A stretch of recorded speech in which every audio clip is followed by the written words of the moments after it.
Hey, bats, kiddos, Joker here, and you're listening to the Pop Culture Podcast.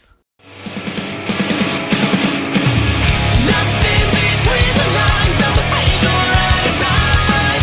Forgiveness is for angels, but this angel fell out of line. That's it, no second chance or redemption can be found. 'Cause you can't have the devil and the devil is running you down.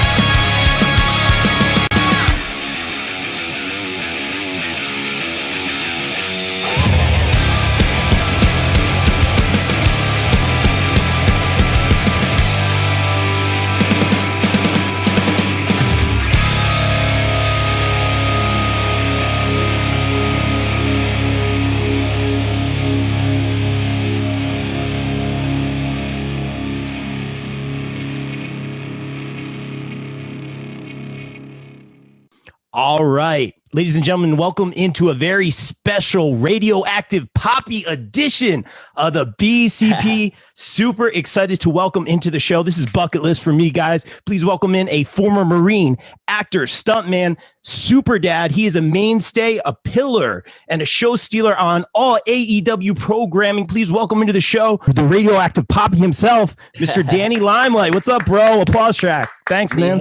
Mi gente, I appreciate the introduction, man. You made me sound like a star, dude. How you doing? First of all, I like your background and everything, man. It looks sick. I'm such a mark, man. I try to keep it professional, but we love the business, man. We love the business. Right. But dude, first and foremost, 2020 has been a trip, man. It's crazy. But for you, dreams have been coming true. It's been amazing. First and foremost, how's the family? How's everyone? Everyone's staying healthy and safe and all that stuff? Yeah, my daughter's great. She's actually here in the room watching a movie, waiting on food to come. We ordered some breakfast because I had all these interviews lined up. I didn't have time to cook today, so we're figuring that part out, but everybody's good, healthy, can't complain. How about yourself, man? I appreciate that, man. Everyone's good, man. And things are opening up, and I'm very excited to see that, man. And speaking of which, man, we saw you last week on AEW Dark Elevation coming out for the first time to a full capacity crowd and getting such a great reaction, man. What was that like for you, bro? Dude, it was a milestone. It was something I'll never forget. As soon as, the lyric, mi gente, as soon as it hit, and I heard the crowd react like they knew it was me. I was like, wow, man, like they're popping for me, so it was awesome, dude. I always wondered what it would be like after the year that I had coming back to actual fans and stuff like that. And I can't say, anything bad. Evil Uno's an incredible athlete, incredible competitor. We had a fun match and just the experience with the crowd. And it was just great, dude. I'll never forget it. I love it, man. And, you talk about, having that experience, man. It's so great to see a lot of the friends we've had on the show over the past 2 years. I'm getting that opportunity to be on AEW Dark. I'm so thankful to Cody and Tony for giving you guys that platform to see dreams come true. And this isn't a knock on anyone else, man, but you are the guy, dude. Let's be real. You're coming in, you're taking on Omega, you're taking on Cage, you're taking on Phoenix. Main event on Dynamite, dude. Like, you are the guy. There's trust there. They're investing in you, man. I mean, what does that mean to you? I'm sure you feel it. Yeah. I mean, honestly, man, like, I'm just thankful, dude, because in a time where there wasn't a lot of work for wrestlers, in a time where people were, trying to figure out how they were going to continue this career, how they were going to do things, I was able to showcase so much between two of the biggest companies in the world with New Japan Strong and AEW. And just having those kind of matches with, like you said, Kenny Omega, Brian Cage, Ray Phoenix, and even, more recently with Jon Moxley, like, it's like you said, man, there's trust there. They're putting me in with their guys. And, I try to make it, every time that I go out, I'm just trying to show out, steal the show, have the best match on the card, and just continue to grind, continue to show my worth and show that I can be an asset to any company. Yeah, man. And, you speak about getting those great matches with these big names. Like, again, I feel that you are the guy. Like, you watch that AEW Dark Elevation intro. Yours is one of the first faces there, like, synonymous with that brand. I'm not going to give you the hard hitting, are you signed? Like, we don't do that stuff, man. But there's a lot of momentum there. Like, Big Show was putting you over, man. You're getting a lot of shine in these matches, man. I mean, that show Respect from Evil Uno, man. The changing of the theme, you look in the YouTube comments. Oh, is he signed? Is he signed, man? Are you feeling that trust? Are you feeling that momentum? I'll put it that way. Yeah, man. Honestly, it's trust. It's business. It's, being able to take the ball and run with it when it's given it to me. It's like being like that sixth man coming off the bench or whatever, where you want to put it. And then, now I'm like Derrick Rose, where I'm trying to carry the team, or, any chance that I get, it's like, okay, this may be my last time wrestling here. Let's make it a good one. This may, every week for me, I never take anything for granted. So it's always, this might be the last one. This might be the last one. This might be the last one. Life's not guaranteed. Nothing's guaranteed in life. So when I get these opportunities, I just want to go out and connect with the fans. I want to connect with the audience watching at home. I want to put on an amazing match. I want to make sure that, everybody else watching is like, man, I want to wrestle Danny Limelight. I want to be added to people's lists and things like that. So it's fun, man. And it's been a roller coaster of a year. It's been nonstop. I'm barely home now, and I'm happy, man. I'm living my dream. Yeah. And you mentioned that. I think a lot of guys probably said, like, on or off the record, man, who knows what goes on. They probably do want to work with you, man, because they got these pay-per-view matches. They want to look good. Our friend Casey Navarro got to work Ray Phoenix and, right before the Beach Bash, man. So I see you as being that guy, man. And that's amazing. Real quick, you bring up being the sixth man, which I like the way you put that. You're a Brooklyn guy. I'm a Nets guy. I'm from Jersey, man. Okay. Are you a Knicks guy? I'm a Knicks fan. Okay. Yes. But when the Nets moved to Brooklyn, I was like, you know what? Let's see if they stick around and put in some work in my city before I cheer for them. So I'm actually excited for all the things they've been doing in the playoffs this year. Oh, wow. So more so Knicks fan for sure, diehard Knicks. But if, I will cheer for the Nets. Okay. And I appreciate that, man. Unless they're playing the Knicks. Yeah, okay, that's fair, man. Yeah, I just want to parade in the city one way or the other. I'm not getting overconfident, but there you go. But speaking of the city, man, we always like to ask everyone the hard-hitting questions here. What's the pizza spot, man? Like, we always like to know the pizza spot. You got a pizza spot in Brooklyn? Man. Yeah, it was called Jerry's Pizza. It was on South 3rd. And it was right around the corner from my public school, my elementary school, and it was right around the corner from my grandma's house. So that was where I would always go, to Jerry's Pizza. It was amazing. I don't even know if they're still there. I haven't been home in 2 years. I know the pandemic caused a lot of businesses to close down and stuff like that. So I hope that when I do eventually go back to New York City, it's still there, because that pizza was bomb. Good, dude. I write it down. I write down all the spots. My sister lives in Brooklyn, man. So definitely on the list, man. I appreciate it. Awesome. But you mentioned, obviously growing up, you mentioned family. We always say hashtag girl dad, because a lot of our guys on the show say it's the best thing in the world to be a girl dad, especially in the world of wrestling. Like here on the Indies in the Northeast, we love like the daddy daughter dates. And a friend of ours just had a wrestling themed birthday party for his daughter. He made the entranceway. A couple of the indie guys came out. It's great, man. What does it mean to you? Because I see all your posts, man, to be a hashtag girl dad. Dude, my daughter changed my life, bro. Like literally, she's in the room right now. We woke up early this morning. And we was watching this new movie on Netflix called Wish Dragon. Okay. Kind of reminds me of Aladdin. It's a cartoon. Looks like Pixar made it, but it's not Disney. Okay. And we were just laughing all morning watching this movie, and in a little bit she has headshots she has to take, because my daughter's also an actress. So she has to go take new headshots with Justin, who takes my promo pictures and stuff like that, and my headshots. And then, we're going to go chill by the pool. We have a whole day lined up on this Monday after all my interviews. And it's just, man, she's my why, bro. She's my reason for the things that I do, the reason why I grind so hard. I take no breaks, give myself no time to just relax, because I'm trying to break generational cycles and create generational wealth. And I'm trying to set the example for her. And she makes it so easy. I remember when her mom told me she was pregnant, I wanted a boy so bad, because I think as dads, we tend to just want a boy. But I'm so happy I got her, bro. Yeah, man, I can tell, man, and continued success to both of you guys. I'll say this, man. What's the reaction from her when she sees you on TV, man? Like, what was the reception? Dude, she loves watching wrestling. First of all, one of her favorites to watch is Ty Conti. She loves watching Ty. She loves Sasha Banks. And when I'm on TV, she's like, "That's my dad." She gets happy and stuff like that. But her mom had sent me a video when the Paul White interview came out.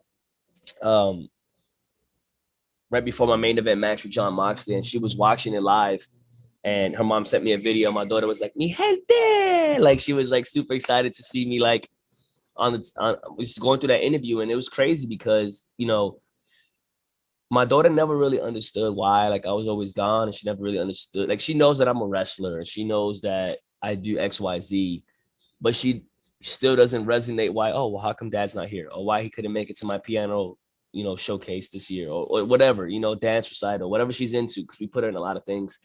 And you know, when she watched the interview, like she started crying, and then her mom sent me a video of her crying. And I was like, why is she crying? And she was like, I'm just so proud of my dad. Oh, come on. She's like, I understand now. And as she's getting older, you know, she's 7 now, so she's starting to understand things differently. And like I sent Tony Khan a message, and you know, I just thanked him for helping, you know, and the whole crew at AEW for being able to put a package together like that helps my daughter understand. And if she gets it at 7, then everybody that watched the interview got to see everything that I've done, everything that I go through, and the work that I put in and stuff like that. And I'm just thankful, man. That's all I can say. Love that, man. That's what it's all about. Like a lot of my favorite part of wrestling is you guys are real life superheroes. Some of you guys are real life super villains, but like you're a great superhero, man. And I got to bring up the ink, man. I see like that Spidey, you know, tattoo, man. We got to talk about that. Obviously, Radioactive Papi. I'm thinking you're a comic book guy. I'm thinking Spidey's your guy. Is there a little influence there? Yeah, 100%. There's an influence there. Spider-Man was my favorite growing up. My dad would bring me home all the comics, you know, so I've read, you know, the OGs, the Future Foundation saga, the Secret Wars sagas, the Ben Reilly sagas, the Miles Morales sagas, you know, just spectacular Spider-Mans, all this amazing, you know, work and stuff like that. You know, J. Scott Campbell was one of my favorites. The Bagley drawings was my favorites. I had so much fun watching the animated series on Fox. Yes. So in 2019, I was running around the Indies, you know, with a gimmick called the Year of the Spider. And it was basically, you know, Spider-Man. I'm not gonna lie, it was super on the spot, but like my gear, all my trunks were different Spider-Man suits from my favorite comics. So like I had the symbiote Spider-Man, I had, you know, the Iron Spider. That's my favorite Iron Spider, man. I had the golden red Iron Spider, then I had the MCU Iron Spider. Nice. I had like a custom one where it was like, do you remember the movie Endgame, the suits that they all wore? Oh yeah. So I had the Endgame color scheme with the Far From Home Spider on it. I had the Future Foundation. I had so many different. I had the Captain America Spider-Man cross. I had so many different kind of spider. You know, the original red and blue, obviously, and that I was just, you know, I'd come in the ring, my entrance, and then I'd do a backflip and land like a superhero landing. And I was doing a lot of the flying stuff back then. And then as I got into, you know, New Japan and into AEW and things like that, like I wanted to kind of like not make it so obvious, you know. I didn't want to just run around pretending I was Spider-Man either, because, you know, a lot of people don't know, but like I dress up as Spider-Man for like children's hospitals and elementary schools. That's amazing. That's what it's all about, bro. Thank you. Yeah, I have 4 special suits that I had made from studios to go do that stuff in honor of my godson Julian that had passed away from SIDS. And so when I was thinking of how I was going to present myself on New Japan or on, you know, AEW, I still wanted to keep that part of me. And so that's where the radioactive came from, because, you know, he was bit by a radioactive spider. And then I just added the Papi because of, you know, I'm a Papi. Love it, man. No, that's really cool. And thank you for doing that with the Children's Hospital. To me, like even on the indies, I can see how like these young ladies or these kids like really look up to the people, are like, are they coming out at intermission, man? And that's awesome, man. Not just as a wrestler, but just as a performer or just giving back to the community, man. That's what it's all about, man. Thank you, man. No, that means that's what it's all about, man. At the end of the day, man, I love that. But I do want to talk about, because I'm a big fan, you know, I always say more flips than the morning shift at IHOP, dude. Like you are, you're killing it in the ring, man. I love the in-ring moveset. I love like the, you know, the high wire, walking the tightrope, the flips, you know, taking that spot with Moxley at the end, man. Just so many great stuff. And really not even being like you hung with Omega. It was just like you guys had known each other forever, man. Like, what's kind of your philosophy when you're between those ropes? For me, dude, it's just, you know, I want to be able to wrestle anybody. You know, like some guys, oh, I'm a grappler. Some guys are, I'm a flyer. You know, I'm this, I'm that. I'm a wrestler, whatever. Like I do it all, dude. Like I can fly, I can grapple, I can strike, I can wrestle, I can lucha. You know, and I don't even know how it happened, because like a lot of people know, like I'm not professionally trained. I didn't go through a whole school and like get professionally trained. I trained at one school for a few months and they kicked me out, told me I'd never wrestle again. And honestly, like it's a testament to everybody that I've wrestled, helping me get better in the ring, you know, steel sharpens steel. So having matches with TJ Perkins, having a feud with Rocky Romero, you know, wrestling guys like Brian Cage, wrestling, you know, Ace Austin. Obviously Kenny Omega was like a real test. Ray Phoenix, one of my best friends in the world, best luchador in the world right now. He's great. Yeah. John Moxley, just like really still sharp and steel, banging with Fred Rosser at New Japan, who's doing the best work he's done in his career, in my opinion. It's just so many, like this last year, I've been able to wrestle the best, the best of the best. And it definitely allowed me to show more people at a larger scale how good I am and that I can hang with anybody. And you mentioned how it felt like I knew Kenny Omega my whole life in that ring. Yeah. Honestly, that's just Kenny Omega's the best wrestler in the world. And he brings that out of you. If you're game, you're ready, it's gonna happen, and I felt like both times that I was in the ring with him, it was the Danny Limelight Kenny Omega show, we really went back and forth, and he got a lot of people to notice me for the first time as well, because he is a megastar, so yeah. I look at it and I'm like, man, I got to wrestle the AEW world champion twice. I got to wrestle the former AEW world champion twice, the current, IWGP United States champion and stuff like that. So it's crazy when you think about the people that I've been able to wrestle with this last year and how I've been able to showcase it. For me, it's just, I just want to continue to be that Swiss Army knife where I could have any kind of match with any kind of person at any given day. That's all it is.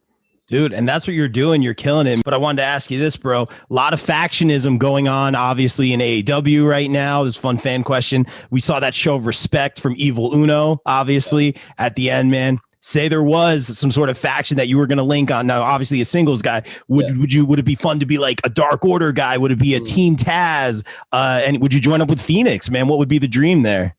Man, well, my favorite faction at AEW right now will be Phoenix, Penta, and Pac. It's a good one. I think that the Death Triangle is insane. Like the talent in that group is insane. But if I was going to be in a faction, and I have no control any of that stuff like that, and I don't know if it'll ever happen, and it's kind of difficult because some of these guys are already in factions. But my dream faction would be Eddie Kingston, Santana and Ortiz, and myself. I like that. That would be my dream faction. But, Santana and Ortiz are part of the Inner Circle, which is an awesome faction right now, one of the best factions ever. Yeah. Eddie Kingston is running with John Moxley right now. So, but that would be like, if I had to pick a current one right now, I would pick Death Triangle. Love it, man. Two-parter right here. Who do you want to work on the indies and who do you want to work on AEW that you haven't worked with yet? And on the same note of factions, I'm a part of a faction myself too. It's with Team Filthy at New Japan Strong with Tom Lawler and Kratos, and then the Bodega with Papa Esco and Slice Boogie. So those my peoples, As far as dream matches, on the indies, I want to wrestle Buddy Murphy. Oh, I like that. Yeah, that would be great. I want to wrestle him. I want to wrestle JT Dunn. Okay. And I think that was the top two off the top of my head on the independent scene that I would want to wrestle. All right. And at AEW, I want to have a one-on-one with Pac. Yeah. Oh, dude, that was show stealer again. And I want to have a one-on-one with Kenny Omega. Love that, dude. That needs to happen, guys. I mean, we were manifesting it right now. That needs to happen, bro.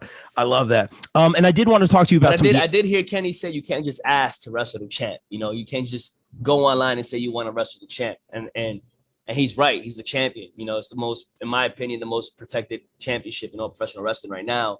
And so, love it. I think that when the time's right, it should have come full circle. Hey, man, I'll say this, man. After that first, I think it was a 6-man you were in with him. I know he followed you on Twitter, man. That's all I'm saying, man. He knows he knows the deal. You've been in the ring with him, so that's awesome, bro. I did want to talk about some outside of the ring stuff really, really quickly.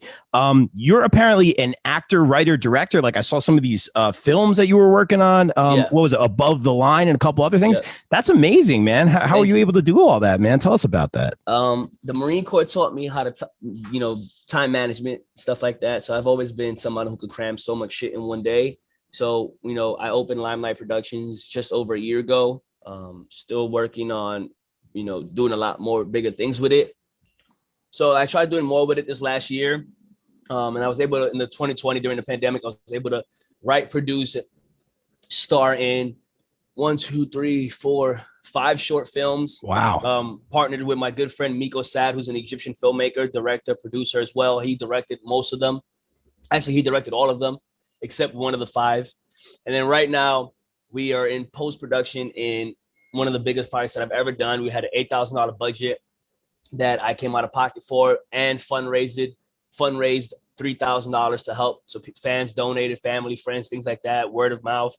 So was able to raise $3,000 and come out of pocket $5,000 and write this film called Joe Riv. And we should have our finished product by the end of this week, and it will be getting submitted to film festivals everywhere. So I'm super excited to see what it does. I wrote it, produced it, starred in it, did my own stunts, stunt coordinated everybody else's stunts. We had Hollywood legend Nick Herms, who does a lot of stunt work for movies like Transformers, Mr. and Mrs. Smith, things of that nature. He came on and helped out. Miko Sad directed the film. We had worked with some great stunt people, some great actors and actresses, and man, I can't wait for everybody to see it. Appreciate that. And Mr. Limelight, I do want to be respectful of your time real quick. Just wanted to ask you this one. This is a fun fan one. We always like to ask everybody, man. What band or artist on a big pay-per-view scale would play you out to the ring, man? Oh, well, first of all, I want to give a shout out to Mikey Ruckus and Blast. They created my theme song, Mi Gente. I love it. I would just be dope to have them come out and play that, have that song rocking for me. But if I had to pick somebody of all time, my favorite song ever is Juicy by Biggie Smalls. Obviously, Biggie's not here, but that would be, that's great. Awesome to do. So awesome. And last, we always end with this one, Mr. Limelight. And again, thank you for making yourself available, man. This is a dream, man. So much for having me, bro. No, I appreciate it. But we're obviously a fun interview. Oh, thank you. But I appreciate that. It means a lot, man. This is great. We're big proponents of obviously the Northeast indie scene here. What advice would you have for some of these up and coming talents that are trying to get over, to get heat, to get to that next level, man? Advice coming from one of the all-time greats, man. Oh, thank you. You're giving me too much praise now. Everybody told me I couldn't do it. A lot of people didn't believe in me. My school kicked me out, told me I wouldn't wrestle anymore. That was fucking 6 years ago now. For anybody that wants to do anything in life, whether it's wrestling, whatever, it doesn't matter what it is you're trying to accomplish. If you have passion, if you're driven, if you want it as bad as you want to breathe, if you're not going to accept no as an answer, and you can take responsibility for yourself, stay authentic and genuine to who you are, nothing in this world is going to stop you but you. Time and time again, I've had people close doors in my face. I've had people say no. People doubted me. I couldn't do anything after the Marine Corps. They would say, I couldn't be a wrestler. I couldn't be an actor. I couldn't do X, Y, Z. You know what, man? Maybe they would have been right if I would have listened to them. But there's three things that I keep true to my heart. And I'm going to apologize for my language right now. But if they're not fucking you, feeding you, or paying your bills, their opinion doesn't matter. So as long as you work hard for what you want and you grind, it's going to come to you. That's all I can say. Follow your dreams. Stay off the streets. I had a hard upbringing, but I made it out. And that's thanks to the Marine Corps. The military kind of helped skyrocket me in my life professionally. And so to anybody listening, man, if you want something, just go get it. Want it as bad as you want to breathe, and don't give up. Love that, man. And you're living proof right now. You're living the dream, man. And Mr. Limelight, thank you so much, man, for a few minutes of your time, man. We'll put all the shameless promo and socials in there. And just continued success, man. Dude, thank you so much for having me. For everybody, make sure you tune into Bob Culture every week. Love it. My man. Anybody, follow me on Twitter and Instagram at Danny Limelight. ProWrestlingTees.com/Danny Limelight. Cameo.com/Danny Limelight. Mi gente. This is Danny Limelight, the Radioactive Papi, and you're listening to Bob Culture's podcast. Using it. I love it, man. All right, guys, we out. Peace. Yeah. Thanks, brother.